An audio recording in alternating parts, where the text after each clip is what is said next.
tenho a tarefa aqui de apresentar a professora Nilma Lino Gomes, e essa é uma tarefa que é prazerosa demais, né? Porque a Nilma é uma das nossas principais referências no campo acadêmico, mas também como mulher negra, né, que se mira no movimento social negro para pautar e reforçar os estudos na academia, mas também na vida política inteira.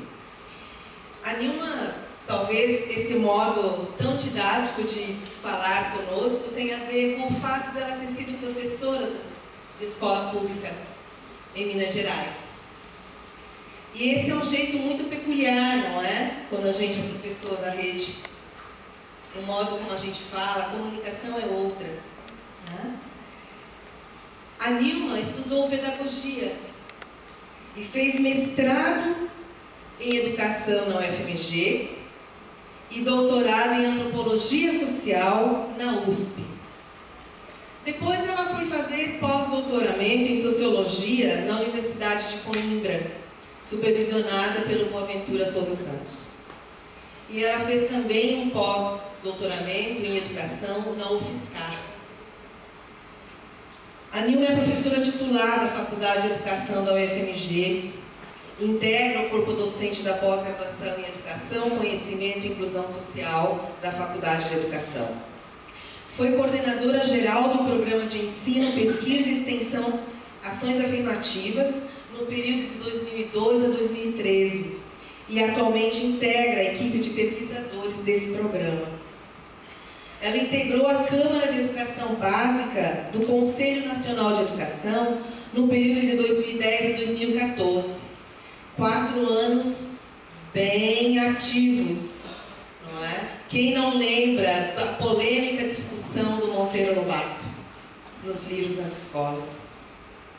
O parecer foi da Nilma.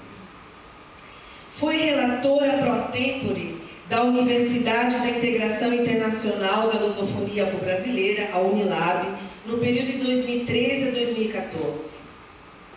Foi ministra da Secretaria de Políticas de Promoção da Igualdade Racial, em 2015, e do Ministério das Mulheres, da Igualdade Racial, da Juventude e dos Direitos Humanos, de 2015 a 2016, já no governo da presidenta Dilma Rousseff, legitimamente eleita, como Nilma sempre faz questão de dizer.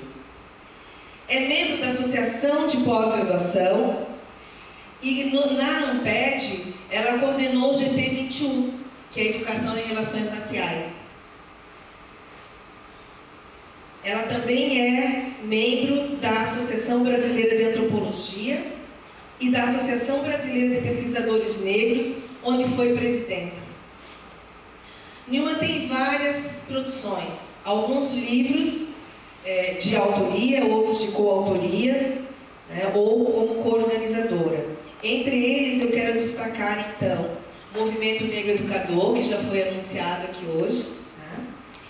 Diálogos entre sujeitos, práticas e conhecimento, Sem Perder a Raiz, Corpo e Cabelo como Símbolos da Identidade Negra, que é resultado da sua tese de doutorado, A Mulher Negra que Vi de Perto, que é resultado da sua pesquisa de mestrado, e 2 livros infantis que devem estar na nossa agenda, O Menino Coração de Tambor e Betina, cuja preocupação também é com a identidade das crianças pequenas.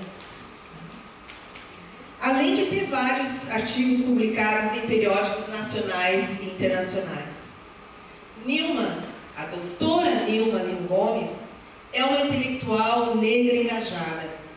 Em uma entrevista que concedeu a nós em 2013, ela diz: eu sou uma pesquisadora engajada. O meu lugar é um lugar endereçado, localizado, contextualizado no mundo.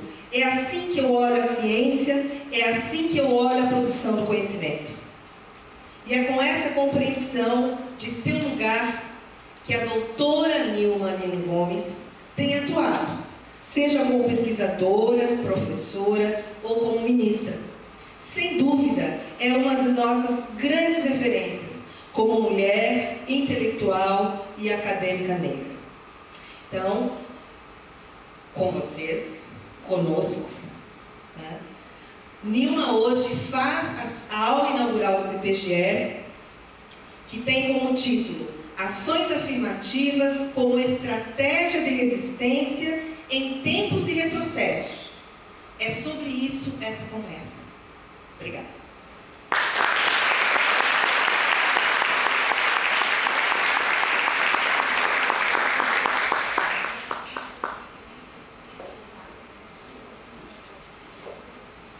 Bom dia para todas e para todos. Bom dia. Bom dia! Tudo bem? Eu quero agradecer imensamente pelo convite, por estar aqui. Quero cumprimentar todas e a todos aqui. Fiquei emocionada aqui com a fala da Joana. A gente começa a falar emocionada aqui, né? E é porque passa um filme na cabeça da gente quando falam sobre nós, e Joana e eu temos, a professora Joana e eu, temos uma trajetória de muito tempo, né, Joana? Muitas lutas, né? E eu fui da banca de doutorado da Joana, e é um orgulho vê-la hoje aqui na Federal de Santa Catarina como professora, tão respeitada, e tantas outras pessoas aqui presentes, então realmente me emociono. Eu quero cumprimentar as pessoas que estiveram aqui antes, na mesa anterior, que representam espaços institucionais aqui importantes, né? Alguns talvez já tenham se retirado, mas eu quero fazer menção à Rose Série, que é a diretora em exercício do centro, e agradecer ao centro por me receber também. A Francis Torino, a professora Francis Torino da SAAD, que nos reencontramos aqui, já estive com ela em alguns momentos. Ao Luiz Felipe Paiva, da Associação dos Pós-Graduandos, que é muito bom saber que a associação também está junto desse tema e desse debate tão importante. E eu quero agradecer à professora Soraya Conde Franzoni, que é a coordenadora do Programa de Pós-Graduação em Educação, pelo convite para aqui estar, pelo empenho para a minha presença aqui, pela coordenação do programa nesse momento, e como ela bem falou aqui, pelo posicionamento, né, político e epistemológico desse programa. Também, juntamente com ela, a professora Andréia, que estão nesse momento assumindo, e a todos os colegas do programa de pós, principalmente aqueles e aquelas que estão na comissão, né, nesse momento tão importante da universidade. E também quero agradecer à professora Joana Passos, que, como já falei, é uma companheira de lutas e de militância, e que preside a Cátedra de Combate ao Racismo e Promoção da Igualdade Racial, que é uma deliberação muito importante para nós que atuamos no campo das relações raciais, porque foi uma deliberação do nosso Congresso Brasileiro de Pesquisadores Negros aqui do Sul, juntamente com a professora Eliane, não foi? Um trabalho conjunto foi feito para receber e acontecer esse convênio em 2017, e lá essa cátedra foi deliberada, e é muito importante que a Federal de Santa Catarina assuma essa cátedra. Acho não, tenho certeza, ela vai ser a primeira do país, então isso é muito importante. Eu quero destacar e quero agradecer pela mediação do convite. Bom, o tema, ações afirmativas como estratégia de resistência em tempos de retrocesso, ele é muito desafiador. Na realidade, é o primeiro momento que, depois de tudo que tem acontecido após as eleições do ano passado, de 2018, que eu formalizo algo sobre o tema. Então, eu fiz um texto com muito carinho, para poder dialogar com vocês nessa aula, e espero que ele possa me ajudar também a fazer outras reflexões sobre o tema, porque certamente já estou sendo chamada e serei muito chamada para falar sobre. E eu começo, então, compartilhando com vocês que nós vivemos, sim, tempos muito difíceis no Brasil, eu acho que todos e todas compartilham disso. Esses tempos são ataques, né? Ataques frontais, ataques diretos, ataques explícitos, né, aos direitos humanos, aos direitos sociais, aos direitos econômicos, a tantas lutas que nós construímos na sociedade brasileira, pessoas que já não estão mais conosco, a nova geração que tem chegado e encontrou um Brasil democrático com todos os problemas que nós temos na construção da democracia, mas encontrou um Brasil democrático fruto de lutas que nós implementamos e outros implementaram, principalmente após 88, na nossa Constituição, logo logo depois da queda da ditadura militar, né, quando nós começamos a reconstruir uma democracia com outros moldes, e principalmente nos últimos 13 anos, que nós também implementamos muito mais políticas sociais explicitamente endereçadas para segmentos da sociedade em situação de desigualdade, de discriminação, de pobreza, de fome, de racismo e etc. Então são tempos muito difíceis desses ataques e, retomando uma conferência que eu fiz na Amped, são tempos de democracia em risco. Nós vivemos. Esse tempo cuja perversidade que estava por vir, ela era anunciada, de alguma forma, essa perversidade que nós temos vivido. Ela era anunciada quando nós víamos um movimento da grande mídia, de setores do judiciário, de setores do legislativo, do próprio momento do mundo capitalista, dos próprios militares, da direita, em uma configuração mais consolidada de uma extrema-direita que a gente não estava acostumado há muito tempo no nosso país. Estava anunciada quando nós vimos uma grande parte da classe média se sentir desconfortável com avanços democráticos e com a presença de sujeitos, de coletivos diversos, que sempre foram tratados como desiguais em lugares onde eles antes não estavam. E a presença desses sujeitos, desses coletivos nesses lugares onde não estavam, agora por direito, não por concessão do Estado, não por concessão de ninguém. Havia todo um clima e algo anunciado de que alguma movimentação perversa sairia daí. Talvez a gente não tenha dado tanta importância para essa movimentação que já se assinalava. E esses setores todos, eles estabeleceram um grande acordo, né? Um grande pacto, por meio do que eu vou chamar aqui de uma articulação perversa. E essa articulação perversa, ela levou à destituição da presidenta legitimamente eleita no nosso país, a primeira mulher legitimamente eleita como presidenta do nosso país, por meio do impeachment, que eu e tantos outros críticos e críticas entendemos que foi muito mais um golpe com muitas características, parlamentar, midiático, jurídico, fundamentalista, com uma orientação heteronormativa, um golpe de classe, de gênero e de raça. Todos esses componentes nós vimos nesse golpe que aconteceu e basta lembrar a foto do primeiro dia da posse do governo ilegítimo para a gente entender as características todas que eu aqui elenquei. Então esse grande acordo, né, esse grande pacto aí perverso, com a estratégia era não somente depor a presidenta legitimamente eleita, e aqui eu não entro no detalhe se eu concordo ou se eu discordo, mas eu estou entrando no detalhe de pensar o que é a democracia, o que é o direito do voto, o que é a escolha soberana do povo, e depois nós temos um grupo do parlamento articulado com esses setores que retiram, e não retiram uma mulher presidenta, a ideia era retirar o campo da esquerda da cena principal do executivo do país. E é isso que nós estamos vivendo, né? E nesse processo dessa ofensiva que nós vimos esses setores golpistas, né, que patrocinaram esse impeachment, esse golpe, né, eles jogaram com problemas concretos e questões concretas que existiam no Brasil e que talvez o campo progressista não tinha dado a devida atenção para essas questões e problemas. Eles vinham acontecendo entre nós, mas talvez não tenhamos dado a devida atenção para isso que acontecia e que criou também, eu diria, um certo terreno, um certo campo para que essa articulação perversa existisse. E eu quero elencar para vocês. Uma primeira questão-problema, ou questão e problema que vinha se desenvolvendo, era a persistência da desigualdade social no Brasil, que tinha sido atenuada pelas políticas sociais, mas não tinha sido superada. Então, de 2003 a 2016, nós de fato desenvolvemos várias políticas que combateram na raiz problemas centrais do nosso país, como a fome, a miséria, a questão da moradia, etc. A possibilidade de termos alimento na mesa de quem ficava dias sem alimentação, de fato, mas a desigualdade social ela não estava superada.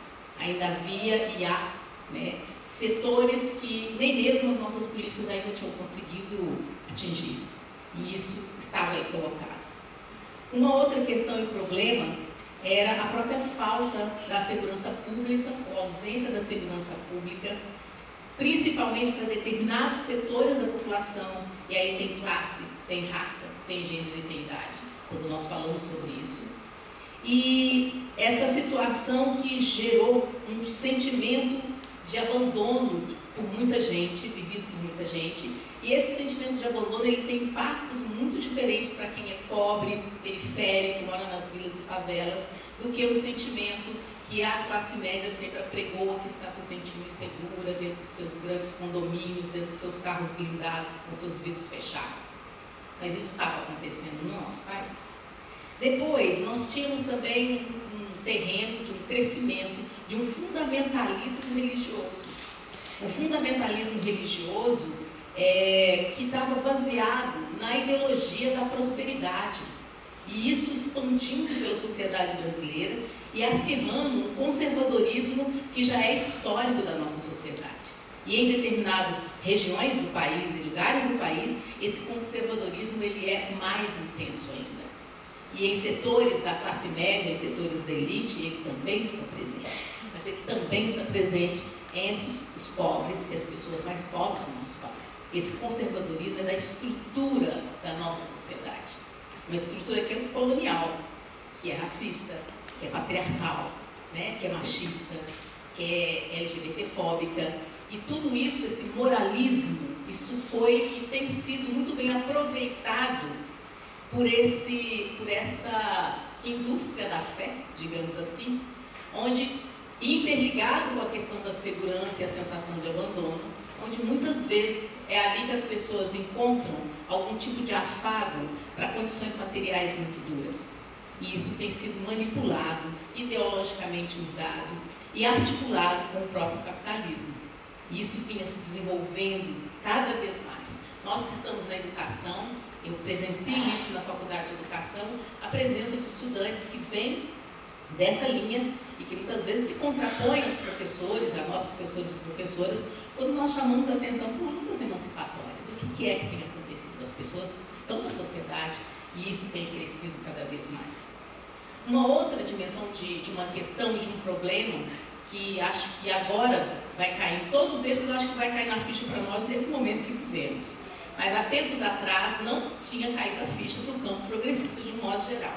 E mesmo até hoje nós temos dificuldade que alguns colegas desses setores compreendam essas questões e problemas da sociedade brasileira que foram aproveitados, manipulados nesse contexto golpista e nesse contexto conservador e de extrema-direita que nós vivemos hoje, que desembocou nas eleições do ano passado. Então, uma outra dimensão que eu quero chamar a atenção é da própria violência estrutural da nossa sociedade.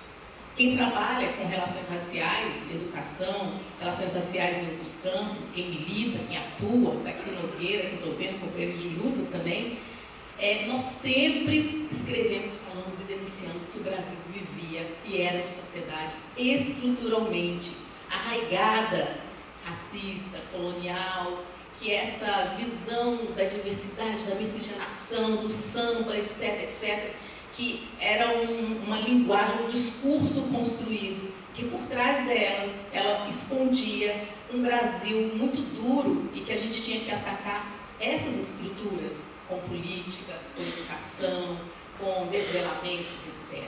E isso também não foi muito levado a sério e esse contexto da grande articulação perversa, ela se apropriou disso, ela lançou mão disso, né? Uma quinta questão e problema que eu destacaria, que não é que criou, é que construiu junto com a articulação perversa esse campo para o que nós estamos vivendo hoje e o campo para o que aconteceu em termos do golpe, foi a própria articulação histórica, violenta, nacional e transnacional entre capitalismo, racismo, heteropatriarcado, LGBTfobia, fundamentalismo, que poderia culminar e culminou de fato na abertura ao fascismo e na rejeição de um governo de coalizão. Isso também aconteceu. Então, a força política dessas questões e desses problemas, que nem sempre foram considerados com a devida seriedade por nós, do campo progressista, e a transformação disso em um projeto, né? Um projeto político, um projeto de sociedade, um projeto de Estado, ela pode ser vista em dois grandes fatos que nós vivemos na sociedade brasileira. O primeiro fato, a prisão sem provas do ex-presidente Lula. Lula livre. A segunda, a ascensão da extrema-direita e a eleição de um capitão militar reformado e o fortalecimento dessa extrema-direita no Congresso Nacional e nas Assembleias Legislativas nas últimas eleições. Então, compreender como isso tudo aconteceu e compreender como essa situação vai criando esse terreno é compreender os tempos de retrocessos que nós vivemos hoje. Então, os tempos de retrocessos que vivemos hoje não é das eleições para cá. Eles antecedem o próprio golpe, eles criaram o terreno para o golpe, criaram o terreno para a ascensão da extrema-direita, que hoje está no governo federal e em vários outros espaços políticos da nossa sociedade, nas redes sociais, na grande mídia, nas redes de televisão, e que estão aí, fazendo o que estão fazendo na nossa sociedade.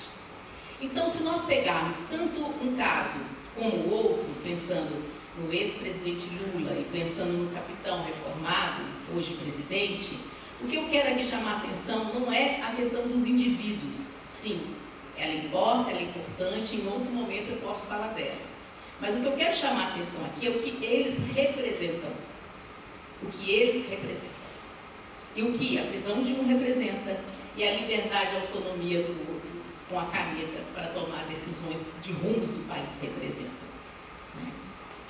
E se nós pararmos para refletir na história do nosso país, no histórico das lutas por emancipação, então é possível indagar que setores e lutas e que projeto de país estão representados quando nós pensamos na imagem do ex-presidente Lula e do atual presidente.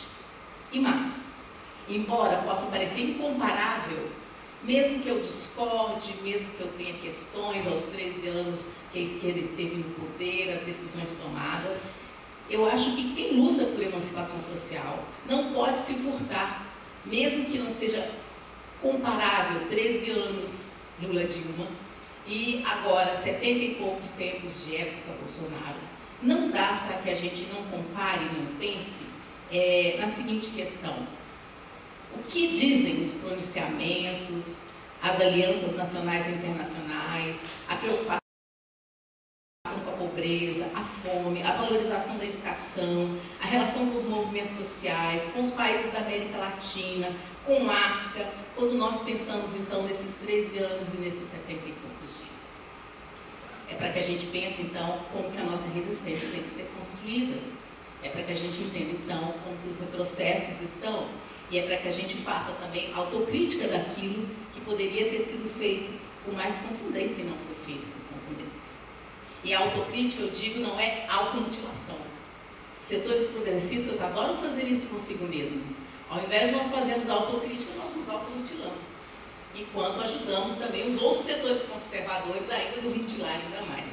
Então, a autocrítica é rever para dar passos para frente e fazer avançar.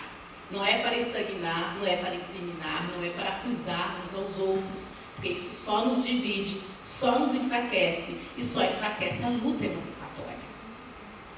Então, esses são os tempos de retrocessos e para a educação, então, é muito crucial compreendermos o que nós estamos vivendo.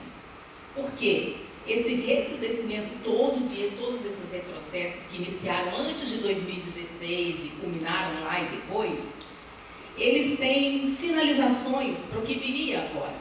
Nós tivemos um interregno, digamos assim, de 2 anos de governo ilegítimo, que foi preparando também politicamente, associado com setores do Congresso Nacional, setores ruralistas, setores da grande mídia, a construção do que viria a ser uma contra-investida às lutas emancipatórias que nós tínhamos feito avançar durante tantos anos. E essa contraofensiva não é só no Brasil, passa em revista América Latina. Essa contraofensiva, ela tem articulações de cunho nacional e internacional, e ela está estritamente relacionada com o avanço do neoliberalismo, ou neoliberalismo, do capitalismo, articulada à xenofobia e ao racismo. Pense a questão da imigração no mundo, pense a questão da imigração no Brasil. Soma-se a outras questões estruturais estruturantes que vivemos, essas outras, e que diz respeito de um rebuliço no mundo em relação ao que nunca deixou de existir, que são formas de colonização, formas de dominação. Então, nesse sentido, eu quero chamar a atenção de que se nós estamos em tempos de retrocessos, e a gente vai ficando sério quando vai pensando sobre tudo isso, né? Como que nós vamos fazer para transformá-lo em tempos de resistência? Como nós vamos fazer para transformá-los em tempos que são tempos da fala, da linguagem, da ação, e não tempos do silêncio? Eu diria para vocês que o primeiro aspecto, talvez o mais central, é que a gente tem que denunciar os retrocessos. Não basta apenas reclamar dos retrocessos. Nós temos que denunciar os retrocessos. Nós temos que nos ajudar e ajudar a população, as pessoas que estão conosco, a compreender aonde estavam os avanços e aonde estão os retrocessos. Porque só falar que retrocedeu e não explicar para as pessoas em que, onde, como retrocedeu e como esses retrocessos afetam a vida de cada um de nós, não é suficiente para isso que está de um determinado imaginário que está sendo espalhado pela sociedade brasileira, de que errado estavam as forças emancipatórias e corretas estão as forças de extrema-direita. Porque é exatamente na oposição que eles trabalham. Eles e elas trabalham com oposição, com polos de oposição, né?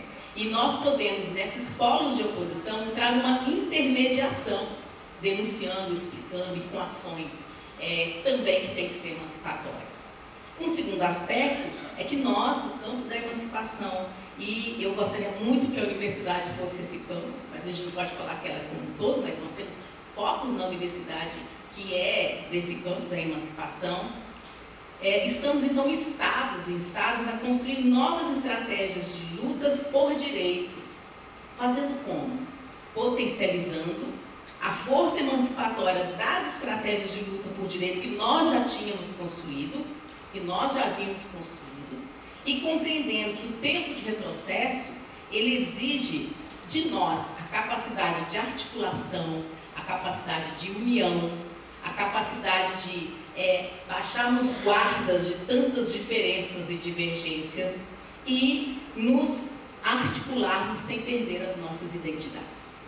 Ninguém perde identidade, se articula forças. Esse é um medo que o campo das esquerdas e o campo das lutas emancipatórias sempre tem. Se articula as forças, eu perco a minha identidade. Olha o que a extrema-direita tem feito de articulação de forças, e cada identidade está ali porque a gente mapeia os grupos direitinho. Não há consenso e acordo em tudo, mas estrategicamente eles sabem aonde eles se unem para derrubar bandeiras emancipatórias e forças emancipatórias e avanços de direitos que nós construímos.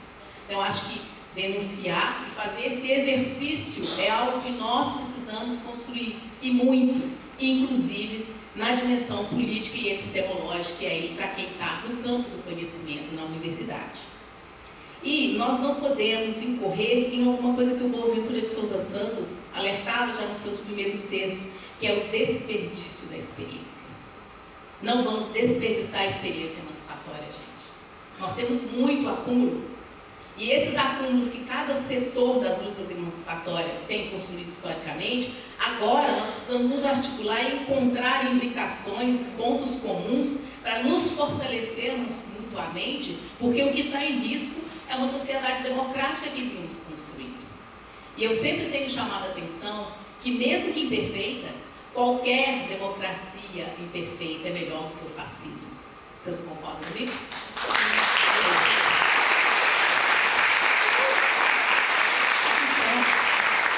Eu quero destacar para vocês, então, por que as ações afirmativas, elas podem ser compreendidas como uma das estratégias de resistência e de articulação em tempos de retrocesso.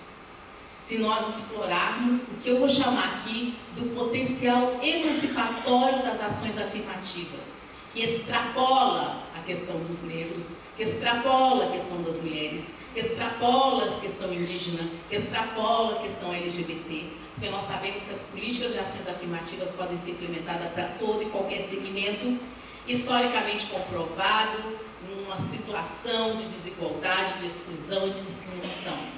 E no caso da população negra, para esse público aqui eu não preciso nem explicar por que a população negra, então, aparece como a grande protagonista das lutas por ações afirmativas, tendo em função a tremenda desigualdade racial no Brasil, 54% da população, a existência do racismo estrutural.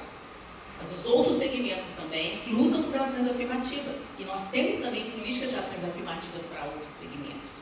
Mas eu quero chamar a atenção, então, para esse potencial emancipatório, por quê? Porque, na minha perspectiva, as ações afirmativas, elas carregam dentro de si justiça social, equidade, justiça cognitiva, antirracismo e antifascismo.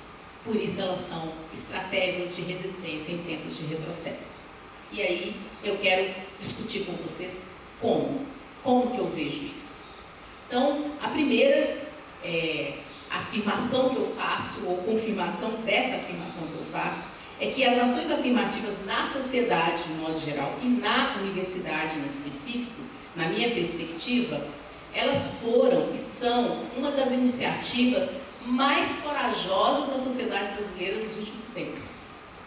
Porque o que nós enfrentamos no passado, quando elas começaram a ser implementadas, principalmente voltadas para a população negra nos anos 2000, e o que nós ainda enfrentamos hoje, haja vista a implementação das cotas na pós-graduação e toda a discussão que deve ter havido aqui na Federal de Santa Catarina, na educação, toda a discussão que houve na Faculdade de Educação da UFMG, onde eu trabalho, na pós-graduação e em outros mais, vão nos mostrando, então, como é corajosa essa iniciativa e como elas se contrapõem a uma violência de raça, classe e gênero estrutural existente em nossa sociedade. Elas associam, então, reconhecimento, não só das diferenças, mas dos diferentes, e mais, além do reconhecimento das diferenças e dos diferentes em situação de desigualdade, porque não é só reconhecer o diferente, é reconhecer que determinados coletivos e sujeitos considerados diferentes ou diversos estavam e estão em situação de desigualdade, elas também problematizam o trato excludente e discriminatório dado pelo Estado, pela sociedade, pela universidade, aos sujeitos pertencentes a esses coletivos diversos. Elas problematizaram isso, algo que parecia naturalizado, principalmente quando nós falávamos do discurso do mérito e naturalizávamos as desigualdades que aconteciam dentro do ensino superior e em muitos outros lugares. Ah, não está aqui porque não se esforçou, não está aqui porque não teve empenho. Quantas e quantas vezes nós ouvimos isso e ainda ouvimos até hoje? E o que as ações afirmativas fizeram foi problematizar isso, levantar a poeira, tirar a pedra de cima de algo que estava tampado, escondido, submerso, e mostrar, principalmente trabalhando com os dados oficiais, com as pesquisas realizadas, ou seja, não era só a denúncia do ativismo e dos militantes, era a própria sociedade brasileira se ver frente a frente com os dados que provavam a desigualdade racial e tantas outras que aqui sempre existiram. E nesse caso, as ações afirmativas possibilitaram uma demanda concreta para o Estado brasileiro. A demanda não foi só para esse ou aquele setor. A demanda foi para o Estado brasileiro, para que o Estado brasileiro, ao fazer esse reconhecimento, implementasse políticas, implementasse leis, implementasse programas. E quando o Estado brasileiro assume e faz isso, também, como um efeito progressivo, várias outras instituições da sociedade, ou elas eram instadas porque era lei, ou elas começavam a refletir sobre aquela lei. A própria grande mídia, quando desqualificava o debate, ao mesmo tempo, as pessoas começavam a perguntar o porquê que aquele debate está vencendo. Quem não se lembra de quando a questão das cotas raciais entrou no cenário político e público da sociedade brasileira, as pessoas às vezes estavam andando na loja, tomando uma cervejinha no bar, surgia a questão das cotas. A sociedade brasileira era ignorante em relação ao lugar da população negra no contexto da desigualdade no Brasil, principalmente no ensino superior. E quantas pessoas podem estar nesse auditório que foram reeducadas nesse processo? Que antes não acreditavam, não conheciam, achavam que não era assim, não é mesmo? E foram sendo reeducadas nesse processo. E aí nós fomos ganhando alianças, nós fomos articulando, ganhando mais adeptos. E hoje, em algumas situações, nós não precisamos ter a Joana coordenando a comissão, mas você pode ter uma outra professora do programa coordenando a comissão. Não é isso? Isso é fazer avançar as lutas sociais. Isso é fazer entender que a questão não é só nossa, as negras e dos negros, dos gays, das lésbicas, da população pobre, mas é nossa como Brasil. Por quê? Porque a gente luta para aperfeiçoar a democracia. E tempos de retrocesso são tempos de lutar para aperfeiçoar a democracia. O segundo aspecto é que as ações afirmativas, ao serem implementadas no Brasil, elas vêm ressignificando e ampliando uma ideia de que as políticas e os programas e as ações não são para indivíduos, mas são para coletivos. Então, ela desindividualiza as lutas e ela coletiviza as lutas. Então, por isso, quando nós olhamos os editais, eles são para negros, são para indígenas, são para quilombolas, são para a população LGBT, são para os estudantes de escola pública. Essa luta, ela vai sendo coletivizada e democratizada, porque vão se reconhecendo que não somente a desigualdade racial, estrutural e estruturante impede que as pessoas usufruam do seu direito, principalmente no caso aqui, o direito à educação superior. Mas também tantas outras desigualdades impedem, e nós precisamos, para construir uma democracia mais aperfeiçoada, que os diferentes segmentos considerados diversos e tratados como desiguais estejam exercendo o pleno direito. Esse é um outro segundo aspecto. O terceiro aspecto que eu quero destacar, por que elas podem ser tomadas como estratégia de resistência em tempos de retrocesso, é que, embora elas tenham sido implementadas já antes da população negra, deficientes já havia cotas como modalidade de ação afirmativa, mulheres na política já havia cotas como uma modalidade de ação afirmativa, o grande boom dela aconteceu quando a demanda veio para a população negra da sociedade brasileira, principalmente para uma determinada instituição chamada universidade pública, principalmente. Porque aí, as ações afirmativas, principalmente quando elas são implementadas na sua modalidade mais radical, que são as cotas. E por que as cotas são as mais radicais? Porque as cotas explicitamente e emergencialmente falam: se até agora esse grupo foi tratado de forma desigual, excludente e discriminatória, a partir de então, esse grupo, por lei, por reconhecimento ao direito que lhes foi negado, vai passar a usufruir desse lugar de direito. É muito diferente você fazer um caráter emergencial e agora, do que você fazer um plano para implementar, em que um fala: eu concordo com esse plano, eu não concordo com esse plano. É muito diferente esse tipo de ação. Então, quando elas vêm e elas criam esse grande boom em relação à questão da população negra, elas explicitam uma coisa que hoje parece que é consenso nas nossas escritas, nas nossas análises sobre as questões sociais do Brasil e das políticas do Brasil, mas elas explicitam algo que só a esfera da militância política falava, ou alguns pesquisadores e pesquisadoras, geralmente pesquisadores e pesquisadoras negros falavam, que era a dimensão estrutural e estruturante do racismo no Brasil. Por quê? Porque o grande boom, porque na hora que mexe com a dimensão estrutural e estruturante do racismo no Brasil, ela desvela que a nossa sociedade, principalmente a nossa universidade, era um espaço coberto e recheado de privilégios e com ausência de direitos para determinados servidores. Elas vão desvelando que aquilo que a pessoa falava: meu direito está aqui, porque minha tataravó, meu tataravô, não é assim? A linhagem, etc, etc, fala assim: olha, durante séculos, a sua linhagem foi uma linhagem que explorou, foi uma linhagem que dominou, e você acaba usufruindo de privilégios, enquanto havia uma outra linhagem da luta e da resistência sempre paralela à sua linhagem e que nunca tinha ocupado esses espaços. Então, isso para o campo emancipatório é um grande aprendizado. Por quê? Porque nós mesmos no campo emancipatório, colegas, parceiros, que faziam um discurso muito forte sobre a questão dos direitos e do direito à educação, foram impactados quando se falava assim, mas o direito à educação se aplica a uns e não se aplica a outros, quando nós pensamos principalmente graduação e pós-graduação.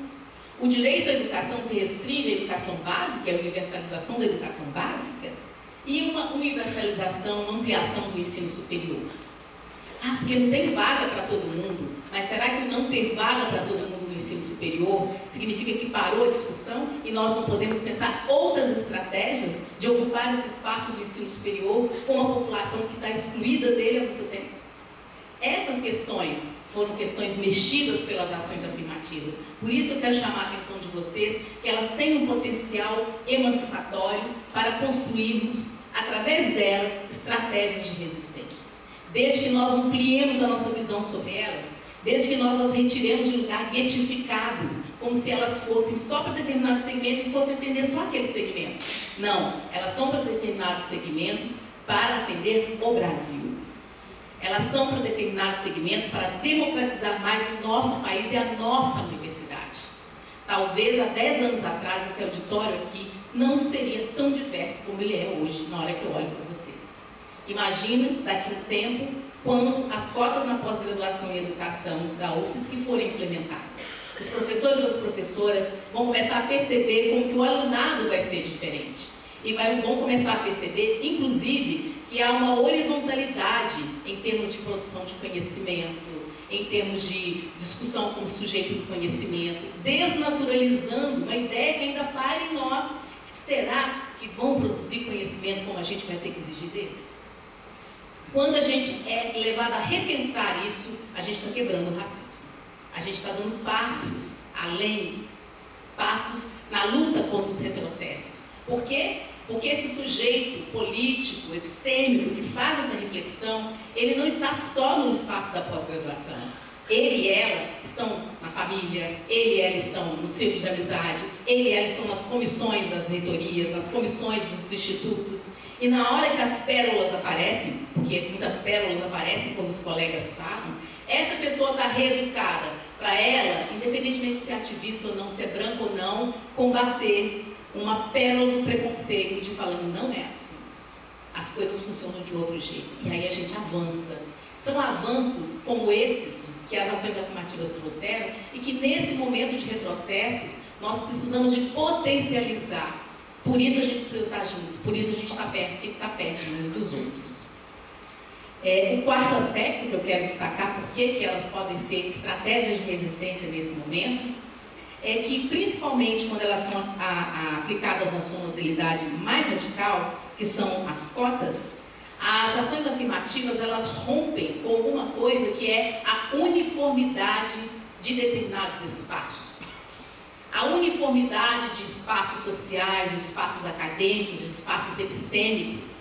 E essa uniformidade significa impactar a bibliografia que se usa, os autores e autoras referenciados, as pessoas que vêm falar numa pós-graduação, que vêm falar numa aula inaugural. Você tem outros corpos, outros pensamentos, outras narrativas entrando em jogo e reeducando as pessoas, principalmente porque na esfera e no campo do racismo que nós vivemos, a sociedade brasileira ela está acostumada, entre aspas, a ver negros e negras em determinados lugares e posições, a ver comunidade LGBT em determinados lugares e posições, a ver os indígenas, os quilombolas em determinados lugares e condições. Mas o lugar do conhecimento e da produção do conhecimento é um lugar que emancipa se ele é ocupado cada vez mais pela diversidade.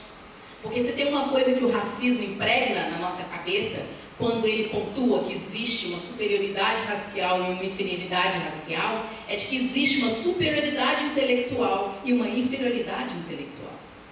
E ele impregna isso em nós, e nós estranhamos quando encontramos em lugares onde nós estávamos acostumados a ver uma uniformidade de corpos, de classe, de orientação sexual, de raça, outros sujeitos. E mais, o estranhamento é ainda maior quando nós encontramos esses outros sujeitos como sujeitos de direitos, ou seja, estão ali por direito, sujeitos de conhecimento, ou seja, atuam no campo do conhecimento, e sujeitos que produzem conhecimentos válidos para todos e todas. E essa é uma diferença. Porque há também uma perspectiva de que aquele conhecimento produzido pelos chamados grupos identitários são bons apenas para os grupos identitários. E as ações afirmativas e as cotas desvelam isso. E vão mostrar que esses conhecimentos são válidos para todas e todas, não somente para os tais grupos identitários que participam das políticas de ações afirmativas e das cotas como a sua modalidade mais radical. Um outro aspecto de por que elas podem ser tomadas então como resistência em termos de retrocessos é porque elas possibilitam que sujeitos tratados hierarquicamente na sociedade, que por isso ocupavam espaços verticalizados na sociedade, possam conviver nos concursos públicos, na universidade, no jurídico, no mercado de trabalho, como direito, sendo tratados democraticamente em posições horizontais. E isso muda radicalmente a nossa forma de ver o mundo, isso muda radicalmente a nossa forma de produzir conhecimento. Em Belo Horizonte, por exemplo, eu tenho colegas da arquitetura que chegavam para mim e falavam: Nilma, eu fui dar uma aula sobre determinada questão arquitetônica e um jovem cotista do Taquaril, uma periferia de Belo Horizonte, um bairro periférico de Belo Horizonte, ele se destacou quando ele conseguia ter uma dimensão de espaço muito mais dinâmica e alargada do que os outros colegas, outros alunos que não eram das ações afirmativas e que viviam historicamente em lugares padronizados, da classe média, etc. A circulação era uma circulação privativa, reduzida, etc. Enquanto esse estudante que vinha da periferia, que vinha das correrias, como falamos lá em Minas, esse estudante tinha um dinamismo na cidade, na rua, no bairro, etc. Na própria construção da casa, derruba o barraco aqui, constrói o barraco ali, e ele conseguia ter, na arquitetura, uma visão muito mais dinâmica daquilo que o professor falava, do que os colegas que falavam inglês, francês, alemão, etc. O que é isso? Não é para falar que um é melhor ou pior do que o outro, mas é para dizer que o professor e a professora que percebe isso, ele transforma isso numa dinâmica pedagógica para fazer a turma toda avançar, e não exclusivista de um ou não presente no outro. Então, o que as ações afirmativas nos mostram na universidade como resistência em tempos de retrocesso é que nós precisamos aprender com elas. E nós precisamos aprender com esses estudantes. E aí tem uma coisa que é muito séria, que é mexer com esse lugar da autoridade docente. Não é destituir a autoridade docente de forma alguma, já basta de tanta gente querendo nos destituir da autoridade docente, mas é ressignificar a autoridade docente. E ressignificar a autoridade docente entendendo que ela pode ser enriquecida pela presença da diversidade. Ela pode ser enriquecida pela forma dinâmica e coletiva como nós conduzimos em sala de aula, na pesquisa, na extensão, na internacionalização, essa diversidade de sujeitos que lá estão. E construamos, sim, espaços pedagógicos para que um aprenda com o outro, para que um derrube o preconceito que o outro tem. Porque o fato dos estudantes entrarem não significa que os preconceitos saírem pela porta. Muito pelo contrário. Em alguns momentos eles vão eclodir. Em alguns momentos os conflitos virão. E quem vai administrar esse conflito? Quem está à frente da dinâmica pedagógica.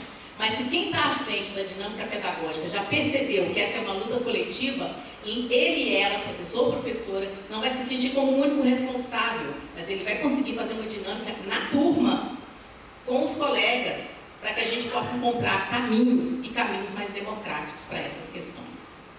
Por isso, eu gostaria muito que todos vocês e todas vocês entendessem que as ações afirmativas, elas não são lutas e conquistas apenas dos diferentes dos grupos específicos. E eu enfatizo isso. Porque ao mexer com estruturas conservadoras profundas, elas acionam forças, histórias, energias, identidades, tensões, conflitos, disputas, mas também elas acionam sabedorias. Elas acionam sabedorias. Elas estimulam e elas politizam o direito à diferença e o trato digno dos coletivos diversos e das suas histórias. E no Brasil, é importante nós entendermos que tudo isso Contra tudo isso, o fundamentalismo se irrompe. Contra tudo isso, a extrema-direita se irrompe. E por que se irrompe? Porque eles e elas sabem do potencial emancipatório das ações afirmativas e o que ela fez e tem feito na sociedade brasileira. Por isso tantos ataques. Por isso tantos ataques às lutas identitárias. Por isso transformaram as denúncias em mimimi, não é assim? Por isso, toda vez que nós denunciamos LGBTfobia, racismo, sexismo, machismo, falam que nós estamos sendo vitimistas. Por que tentam tanto desqualificar essas dimensões? Porque sabem do potencial emancipatório dessas dimensões. Porque sabem que o potencial emancipatório é a construção de outras subjetividades. Quando você usufrui do direito, uma autoestima reduzida pode ser transformada numa subjetividade emancipatória, numa subjetividade indagadora, em corpos insurgentes que não aceitam mais ser tratados em segundo plano ou em último plano, mas que falam, eu sou uma cidadã e um cidadão de direito e exijo respeito, não é isso? Uma sociedade com esse potencial, com 54% da população, imagina, eu estou exagerando, pensando em negros e negras, com esse olhar altivo, com essa consciência de direitos, que junto com uma consciência racial, com uma consciência de gênero, com uma consciência da sua orientação sexual, com uma consciência política, com um conhecimento, uma produção de um conhecimento epistemológico emancipatório. Imagina que sociedade é essa, gente? É esse o Brasil que a gente estava construindo. E é contra isso que se rompe. Por isso, é entender que esses tempos de retrocesso que nós estamos vivendo, quem sabe nós estamos com as armas, digamos assim, já que eu estou bélica ultimamente, quem sabe a coisa tem sido estimulada, mas eu vou pegar para o outro lado. Quem sabe nós não podemos, então, lançar mão muito mais das ações afirmativas, das suas diferentes modalidades, cotas, projetos e planos, como focos e ações de resistência que nos organize, que nos articule, para que a gente possa entender que as lutas sociais, elas são muitas e são múltiplas, mas elas todas têm que se alinhar em algum momento para construir uma sociedade melhor para todo mundo. Uma sociedade onde a gente caiba como se é, e não uma sociedade que eu tenho que deixar de ser eu mesma para que ela me inclua. E isso é um potencial emancipatório, isso é resistência. Eu vejo que o momento que nós vivemos agora é um momento que essa resistência ela vai acontecer nos grupos organizados, movimentos sociais, partidos políticos, organizações estudantis, organizações de profissionais, sindicatos, etc. Mas esse momento de retrocesso também, ele vai ser vencido também nas posturas emancipatórias dos sujeitos da sociedade brasileira, independentemente se eles participam de um coletivo ou não, ou em ações coletivas que principalmente a juventude tem criado no campo da cultura, no campo das artes, no campo da poesia, no campo da música. E nós vamos ter que aprender, nas lutas por resistência, a não hierarquizar as formas de resistência. Porque muitas vezes nós hierarquizamos, não? A Assembleia dos Professores é uma grande forma de resistência, mas o Islã não é uma forma de resistência. E são formas de resistência. Então, quanto mais você aprende, quanto mais você compartilha, quanto mais a gente circular entre as diferentes formas e coletivos de resistência, mais nós vamos aprender e mais nós vamos poder lutar juntos nesses tempos de retrocessos. E, indo mais à frente, caminhando para o fim, eu diria para vocês que a melhor forma de resistir ao fascismo e ao neoliberalismo que está aí colocado é manter mentes e corações emancipados. Mentes e corações emancipados. Tudo que a gente lê, tudo que a gente escreveu, tudo que nós pesquisamos, se isso não passar por aqui, não passar por aqui, e não nos emancipar, nós de novo vamos correr nas disputas, nas divergências, que enquanto fazemos isso, perdemos o bonde dessa história que está aí, que é a história do presente, que nós vamos também construir, e nós também estamos construindo. E eu diria que mentes e corações emancipados vão nos ajudar a não sermos consumidos pelo medo. Vão nos ajudar a não sermos consumidos pela desesperança, que muitas vezes a gente acorda de manhã, ouve uma notícia e fala, pronto, é assim? Vão nos ajudar a não sermos consumidos pelo ódio. Porque se tem alguma coisa que essa extrema-direita, os grupos conservadores tentam plantar, é o ódio. Porque eles se nutrem desse ódio. E se nós rechearmos nossas mentes e corações com ódio, nós perdemos a perspectiva de como lutar. Nós perdemos a perspectiva do todo e focamos apenas em um único que nós consideramos como nosso inimigo ou a nossa inimiga.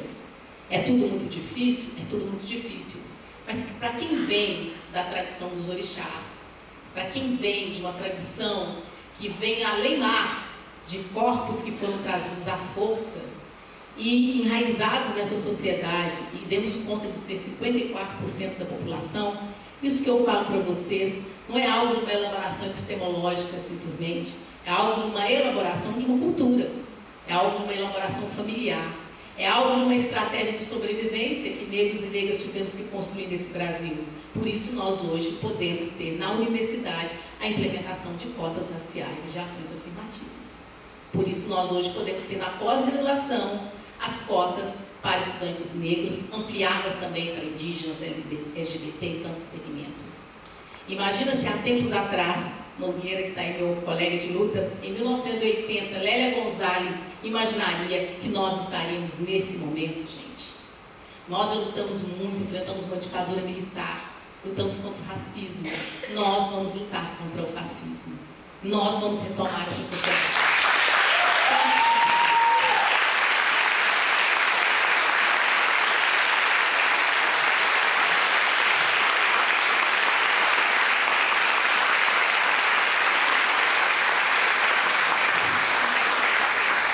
Então, eu quero dizer que quando os estudantes entrarem na pós-graduação em Educação da Federal de Santa Catarina, quilombolas, negros, indígenas, população LGBT, os outros segmentos, os estudantes que vão entrar pelo edital universal, se unam, se articulem, não perca tempo com divergências criadas e construídas, se unam, porque o potencial de resistência está nessa diversidade, nesses espaços. O espaço de conhecimento é um espaço de poder, o espaço do saber é um espaço de poder. Não desperdicem a experiência. Nós que somos professores e professoras, não desperdicemos essas experiências, porque essas experiências, nesse momento, só são possíveis porque as ações afirmativas, como uma estratégia de resistência, foram construídas na sociedade brasileira. E eu finalizo com Audre Lorde, mulher negra, feminista, lésbica, que diz o seguinte, norte-americana, de origem caribenha: o fato de estarmos aqui e que eu esteja dizendo essas palavras já é uma tentativa de quebrar o silêncio e estender uma ponte sobre as nossas diferenças, porque não são as diferenças que nos imobilizam, mas o silêncio. E restam ainda muitos silêncios para romper. Muito obrigada.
Oi.